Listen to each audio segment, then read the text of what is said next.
열왕기하 15장 13절에서 26절까지 말씀을 교독합니다. 유다 왕 우시야 제 39년에 야베스의 아들 살룸이 사마리아에서 왕이 되어 한 달 동안 다스리니라. 가디의 아들 문하엠이 디르사에서부터 사마리아로 올라가서 야베스의 아들 살룸을 거기에서 쳐 죽이고 대신하여 왕이 되니라. 살룸의 남은 사적과 그가 반역한 일은 이스라엘 왕 역대 지략에 기록되니라.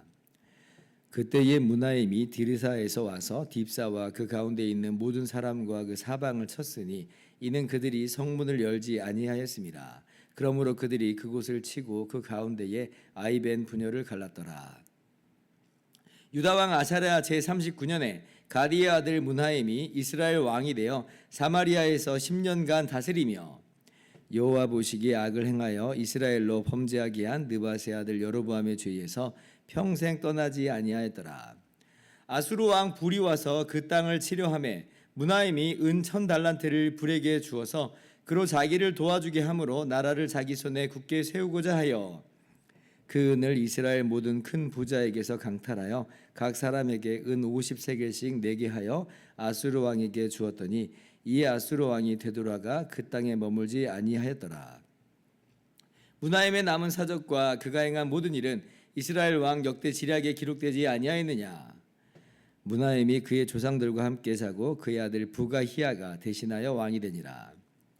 유다의 왕 아사랴 제 50년에 문하엠의 아들 부가히야가 사마리아에서 이스라엘 왕이 되어 2년간 다스리며 여호와께서 보시기에 악을 행하여 이스라엘로 범죄하게 한 느밧의 아들 여로보암의 죄에서 떠나지 아니한지라.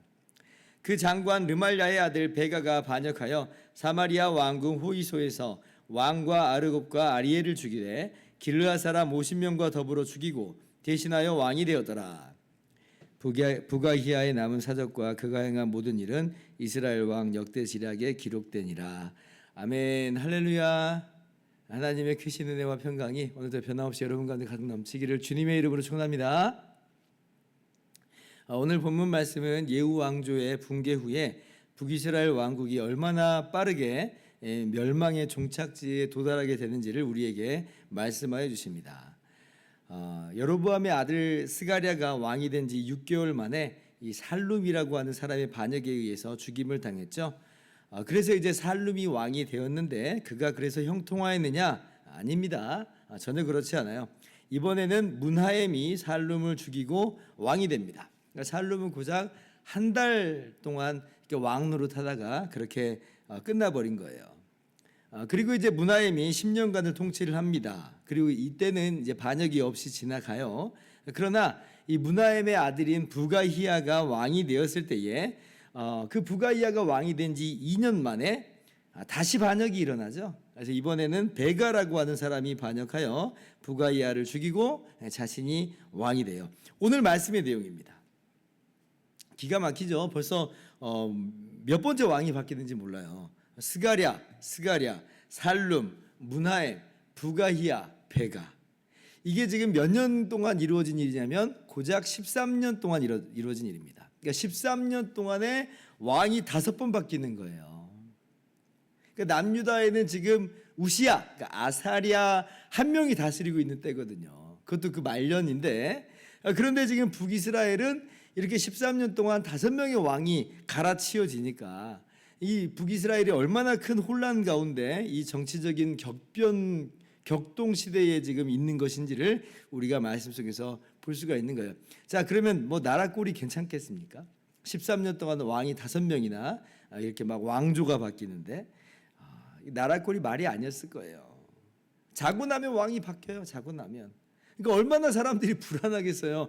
이 사람 따라갔다가 아니 나중엔 자기도 죽임당할 수 있잖아요. 얼마나 혼탁했겠는가. 사람이 사람을 믿지 못하는 그런 상황이었을 거예요. 그리고 이 가운데 피비린내 나는 뭐 내부 암투가 있고 또 살육이 빈번히 벌어졌을 것이기 때문에 이스라엘의 국력은 급속하게 쇠퇴하게 됩니다. 그러니까 여로보암 왕의 이 41년간의 그 치세와 그의 영화로움이 그가 죽은 이후에 13년 만에 뭐 완전히 이제 끝난 거예요. 그러니까 비단 이 여로보암의 아들만 끝장난 게 아니라 북이스라엘 자체의 번영이라고 하는 게 아무런 것도 아니었다라고 하는 것을 우리가 보게 되는 겁니다. 되게 어느 나라든 그런 것 같아요. 뭐 중흥기 때는 막 정말 나라가 잘 되고 뭐 영원할 것 같은데, 그런데 이제 중흥기가 끝나버리면 오히려 급전직하잖아요. 완전히 이제 쇠락하게 돼버리는데, 북이스라엘이 그러한 역사의 흐름을 정확하게 딱 보여주고 있습니다. 자, 그런데 놀라운 건 뭐냐면 이 13년 동안 5명의 왕이 갈아치워지는데, 그런데 사람은 바뀌고 왕조는 바뀌어도 바뀌지 않은 것이 하나 있어요. 바뀌지 않은 게 하나 있어요. 그게 뭐냐면 이렇게 왕위에 오른 사람들이 다 하나같이 북이스라엘의 초대 왕이었던 그 느밧의 아들 여로보암의 죄에서, 그러니까 금송아지를 섬기는 죄에서 떠나지 아니하였다라고 하는 거예요. 오늘 이 말씀이 마치 후렴 구절처럼 본문에 계속 반복되어 있는 것을 우리가 보게 됩니다. 한번 스가랴서부터 봅시다. 스가랴, 어저께 우리가 함께 읽은 말씀인데 9절이에요. 9절. 자, 스가랴가 다스릴 때에 그들의 조상의 행위대로 여호와 보시기에 악을 행하여 이스라엘로 범죄하게 한 느밧의 아들 여로보암의 죄에서 떠나지 아니한지라 그러죠. 자, 살룸 봅니다. 근데 살룸은 특이하게 그런 내용이 없어요. 한 달의 이 짧은 기간이라서 아마 이제 뭐 기록이 안 돼 있을 수 있다 이렇게 생각이 됩니다. 근데 그 다음에 이제 문하임을 보면 18절이에요. 다시 한번 나오죠. 여호와 보시기에 악을 행하여 이스라엘로 범죄하게 한 느밧의 아들 여로보암의 죄에서 이 사람은 평생 떠나지 아니하더라. 그러니까 평생 하면서도 강조까지 해줍니다. 부가이아는 어떻습니까? 24절. 자, 여호와 보시기에 악을 행하여 이스라엘로 범죄하게 한 느밧의 아들 여로보암의 죄에서 떠나지 아니한지라. 베가는요, 우리가 내일 읽을 말씀인데 28절 보세요. 여호와 보시기에 악을 행하여 이스라엘로 범죄하게 한 느밧의 아들 여로보암의 죄에서 떠나지 아니하였더라. 똑같아요. 똑같아요. 그 반복된, 정말 후렴과도 같이 이렇게 반복이 됩니다. 너무 신기한 현상이죠. 전임 정권을 다 그냥 없애버리는 현장 가운데에서, 그러나 전임 정권이 했던 그 하나, 금송아지를 섬기는 죄, 느밧의 아들 여로보암의 그 모든 죄에 있어서는 하나같이 똑같은 스탠스를 취해요. 똑같이. 한마디로 금송아지 우상의 망령이 시대와 왕조와 사람을 가리지 않고 계속해서 지금 마음 가운데, 사람들의 마음 가운데, 왕들의 마음 가운데, 북이스라엘 이 나라의 마음 가운데 장악하고 있는 거예요. 이 망령이 얼마나 강력한지 몰라요. 그렇기 때문에 돌이켜보면 그 이스라엘 왕이 초대 왕 여로보암의 죄가 얼마나 큰 죄인지를 다시 한번 우리가 생각해 볼 수가 있는 겁니다.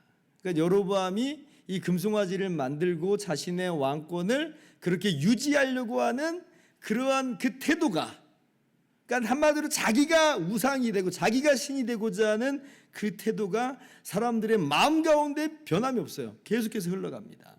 마치 첫 단추를 잘못 끼운 것 같이 그 뒤부터는 그냥 줄줄이 다 그 모습으로 가버려요. 물론 이게 여로보암만의, 이 초대왕 여로보암만의 책임만은 아니죠. 왜냐하면 각각의 왕들의 선택이고 각각의 왕들의 어떤 원함이 이제 있기 때문에 그들의 책임입니다만은, 그러나 그럼에도 불구하고 가장 큰 책임은 누구에게 있느냐라고 할 때 이 초대왕 여로보암의 죄가 가장 무겁다라고 하는 거예요. 그나마 예후 시대 때 좀 이 흐름을 뒤엎어 버릴 수 있는 찬스가 왔었는데, 그죠? 그 전에는 이제 아예 대구 바알까지 섬겼으니까 바알 종교를 예후가 멸해 버렸잖아요. 그런데 예후도 어땠어요? 바알은 멸했는데 그래서 하나님께로 돌아간 게 아니라 어디로 돌아갔다고요? 이 느밧의 아들, 그러니까 이스라엘의 초대 왕인 여로보암의 죄, 이 금송아지를 섬기는 죄에서 죄로 돌아가 버렸다. 그러니까 예후도 어떻게 보면 첫 단추를 잘못 끼운 사람이라 그랬어요. 첫 단추를. 그래서 예후 이후도 마찬가지로 줄줄이 그 단추를 따라가는 거예요. 금송아지를 섬기는 죄에서 떠나지 않아요. 그러므로 제가 얼마 전에도 말씀드린 것처럼 오늘 내가 걷는 길, 우리가 걷는 길이 정말 너무 중요합니다. 그러니까 나 자신에게도 중요하고, 그리고 이 내가 걷는 길이 나의 뒷사람, 내 가족, 내 자녀, 내 주변 사람에게 영향을 미친다는 그 측면에서 우리가 지금 걷는 이 길이 얼마나 정말 중요한 길인지, 영향력을 끼치는 길인지 우리가 정말 신중하게 우리의 인생을 돌아볼 필요가 있습니다. 혹시 나도 이 여로보암의 금송아지 우상에 잠식되고 있는 것은 아닌가? 우리가 하나님 그러면서 하나님이 나의 주인이십니다라고 하지만 정작 그 내면과 그 속을 들여다보면 나를 위해서 하나님을 변질시켜 나가는, 그래서 정말 금송아지 우상을 섬겨 나가는, 하나님이 이거 안 들어주시면 하나님마저도 내팽겨쳐 버리는 그러한 모습을 우리가 취하고 있는 것은 아닌가 한번 돌아볼 필요가 있어요. 정말 하나님의 말씀을 순종하면서 하나님의 청지기로서 하나님의 세우신 대리자로서 우리가 자리매김하고 있는 거냐, 아니면 하나님을 이용해 먹고 있는 이제 그런 수준에 우리가 불과하냐 하는 것을 한번 꼭 돌아보면서, 혹시 그런 마음이 있다면, 그런 모습이 있다면 우리가 다 내어버려야 할 것입니다. 오늘 말씀이 우리에게 주는 교훈이에요. 그래서 이런 혼탁한 상황 속에서 이스라엘의 국력은 급속하게 쇠락하게 되죠. 그리고 이제 이때에 이 북쪽에는 아수르 제국이 팽창을 하게 됩니다. 그러니까 아수르 제국의 팽창에 이스라엘은 더 급격하게 쪼그라들어요. 이 아수르가 어디에 있는 나라냐면 북이스라엘의 북서쪽에 이 아람이라고 하는 그 나라가, 항상 이 둘이 치고받고 있잖아요. 아람이라는 나라가 있고, 그보다 더 북쪽에 보면 아수르라고 하는 강력한 나라가 있었어요. 근데 그 나라가 이제 이때 굉장히 팽창을 하게 됩니다. 그래서 이제 북이스라엘까지 쳐들어오죠.